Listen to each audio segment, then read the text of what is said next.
शरण में आए हुए शत्रु को भी शरण देने वाले। वो मर्यादा का निर्वहन करने वाले राजा परीक्षित जानते हैं, चाहे शत्रु ही क्यों ना हो जाओ, अगर शरण में आ जाए, आश्रय मांगे, तो उसे भी अभय देना चाहिए, क्योंकि अभय दान के समान कोई दान है ही नहीं। क्षमा बड़न को चाहिए, छोटन को उत्पात। जो बड़े होते हैं उनके पास क्षमा का दान होता है, इसीलिए तो वो बड़े कहलाते हैं, नहीं तो और किस बात का बड़कपन। बड़ा हुआ तो क्या हुआ, जैसे पेड़ खजूर, पंथी को छाया नहीं, फल लागे अति दूर। एक खजूर का पेड़ भी होता है, बड़ा लंबा होता है,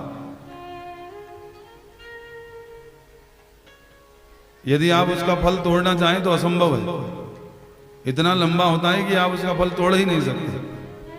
वस्तुतः फल रूपी वृक्ष का स्वभाव तो होता है कि वो नीचे की ओर झुक जाता है दूसरों के लिए, फल कोई और खाते हैं, वृक्ष कहाँ अपना फल स्वयं खाता है।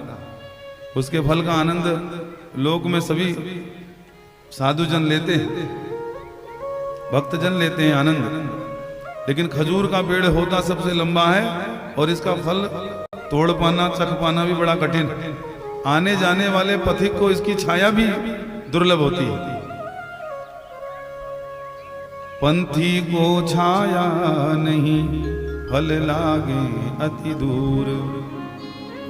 तो बड़ों की विशेषता यह है कि उनके अंदर जो दयालुता होती है, जो कृपालुता होती है, उससे वे शरणागत आए हुए व्यक्ति को अभय का दान दे देते हैं, निर्भय बना देते हैं।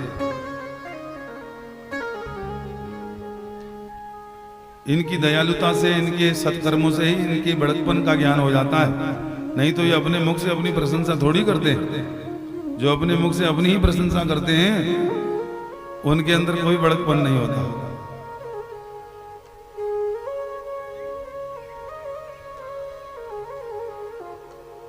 तो इसलिए सज्जनों, बड़े बड़ाई ना करें, बड़े ना बोले बोल, हीरा मुख से कब कहे लाख टका मेरा मोल। कभी हीरे को सुना है अपनी कीमत बताते हुए? नहीं बताता। जो उच्छृंखल होते हैं, मर्यादाहीन होते हैं, वही अपनी प्रशंसा करते करते अगाते नहीं। इतना कुछ आपके सामने बक देंगे, बता देंगे अपने विषय में जिसकी आवश्यकता ही नहीं है। लेकिन जो बड़े लोग होते हैं वो गंभीर होते हैं, मौन होते हैं। मौन में वो उच्चतम, जहां पर आवश्यकता होती है वहीं व्यक्त होते हैं, अन्यथा अव्यक्त रहते हैं।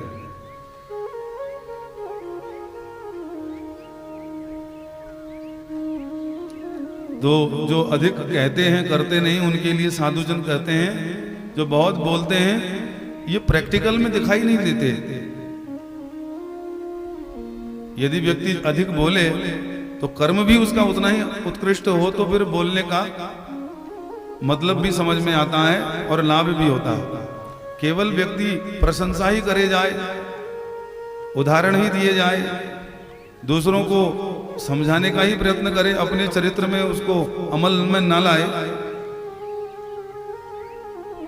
तो फिर सुनने वाला व्यक्ति भी ऊब जाता है। कहते हैं करते नहीं, ये मुख के बड़े लवार, इनके मुख काले पड़ेंगे प्रभु जी के दरबार। जो केवल बकते हैं, कर्म में दिखते नहीं, कर्तव्य निष्ठता इनके अंदर नहीं है, इनको यमराज की सभा में इनकी खूब खबर ली जाती है। बोलो तुमने किया क्या? खाली वाकेंद्रिय का इस्तेमाल किया, या ये कर्म योग के लिए जो जीवन मिला था उसका भी कोई सदुपयोग किया, कोई नाम की कमाई करी? केवल अपनी आंतरिक ऊर्जा को अपनी वाकेंद्रिय से बाहर की ओर फेंकते रहे, उसे व्यय करते रहे। इसके बल से, वाकेंद्री के बल से कभी कुछ कमाया?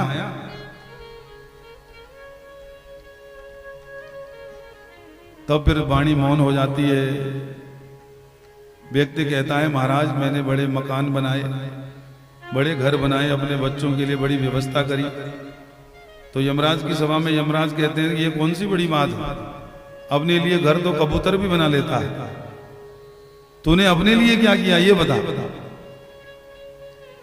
अरे अपने लिए घर तो पंछी भी तिनका तिनका चुन करके डाल पर बना ही लेते हैं, ज्यादा समय भी नहीं लगाते, इसमें कौन सी बड़ी बात है।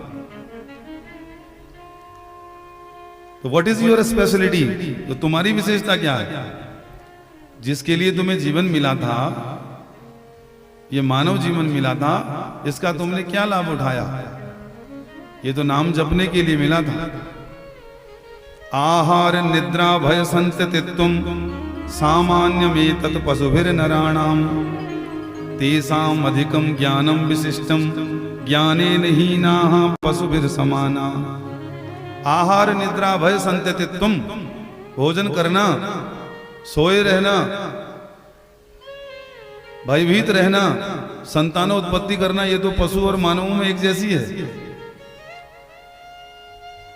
तो फिर मानव की विशेषता क्या है? कहने लगे कि उनके अंदर ज्ञान की अधिकता होती है। तेसाम अधिकम ज्ञानम विशिष्टम